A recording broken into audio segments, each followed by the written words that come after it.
At this place in history, we're just outside of the Vermont History Center in Barre with Steve Perkins, the executive director of the Vermont Historical Society. Steve, you've brought us to your professional stomping grounds for a couple of installments before, but something you have not discussed with us previously brings us here this time. Absolutely, Mike. So many viewers may be wondering why there is a world-famous statue of Scottish poet Robbie Burns, on the lawn of the Vermont History Center. So we're going to head inside, get out of the rain, and talk to Amanda Gustin, who's our Director of Collections and Access. Robert Burns, Scottish poet. Yeah. He is born in the mid-18th century, and even during his own lifetime was a celebrated poet. He was. And when Scots started to leave Scotland to emigrate elsewhere, they took his memory with them as a symbol of Scottish culture. He became an icon for the Scottish diaspora, and that very much was the case here in Barre, where among the waves of immigrants coming to Barre in the late 19th century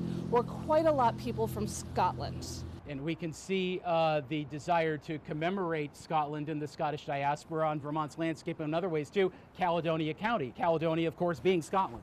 Yep, absolutely, another name for Scotland. Yeah, absolutely. There were Scottish immigration across Vermont. There was just a particularly large number of them coming to Barre for the granite industry in the late 19th century. At the 100th celebration or commemoration of Robert Burns' death, someone said we should do something to commemorate Burns here in Barre. And then about 6 months after that, they affirmatively moved forward a plan, this is in January of 1897, to begin the process of making this statue. And then it was a little over 2 years later, in July of 1899, on the anniversary of Burns' death again, that they unveiled the statue.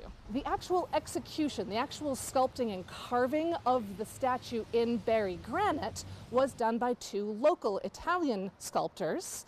The statue done by a local Italian sculptor named Samuel Novelli, and then the reliefs done by a local Italian sculptor named Elia Corti. A lot of people drive by this statue every day, and they may not realize the incredible level of detail that Novelli and especially Corti were able to put on those reliefs. Now, they're carving in Barre granite, which is a superb choice for a monument because it is so hard. Yeah.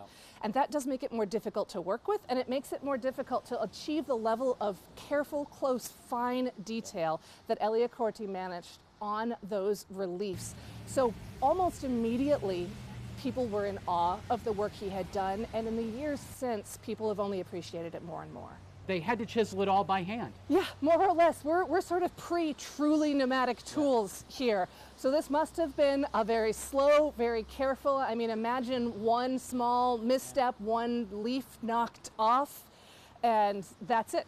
There's not really any fixing that. You can't put the granite back. So it is an extraordinary achievement. What sorts of additional materials regarding it might all of you at the Historical Society have? Commemorative pamphlets from the unveiling with all of the speeches they delivered. They composed special poems for the occasion. Yeah. In the years since its unveiling, it has become a symbol of Barre. So we have material on which this statue appears again and again and again. We'll learn more about sculptor Elia Corti next week at This Place in History.